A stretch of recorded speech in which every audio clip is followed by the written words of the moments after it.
Assalomu alaykum qadrli futbol ixlosmandlari, e'tiboringiz markazida Futbol maydoni kanali. Kanalimizga obuna bo'lib, videolarimizga like bosishni unutmang. Demak, biz boshladik. Husanov Yaxshibor Manchester City 12 nafar futbolchisini kuzatdi. Yevropaning aksariyat ligalarida navbatdagi mavsum yakunlandi. Jahon futbolida klublar miqyosida bir necha xalqaro finallar qoldi xolos. Shuningdek, bir necha kuchli jamoalar 15-iyundan FIFA tashkil etadigan yangi formatdagi klublar o'rtasidagi jahon chempionatini boshlaydi. Angliya futboli, xususan Manchester City faoliyatini yoritib kelayotgan City Extra portali shaharliklar klublar o'rtasidagi jahon chempionatidan oldin 12 nafar futbolchisini kuzatib qo'ydi.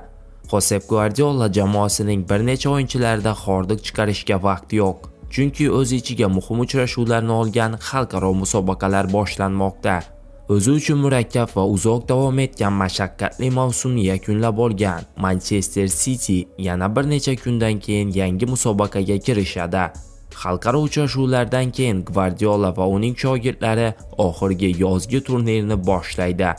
Ungacha 2 hafta davomida terma jamoalar 2026-yilgi jahon chempionatining mintaqaviy saralash turnirlari, UEFA Millatlar Ligasi yarim finali va final bosqichlar doirasidagi rasmiy uchrashuvlar, xalqaro o'rtoqlik o'yinlarida qatnashadi.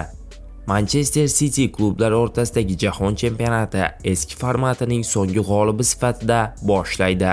Manchesterliklar 2023-yili Saudiya Arabistonida o'tkazilgan turnirda zafar quchgan edi.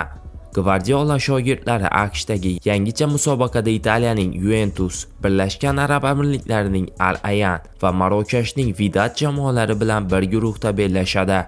Ungacha Manchester City o'z yurtidan chaqiruv olgan o'yinchilarni terma jamoalariga yubordi.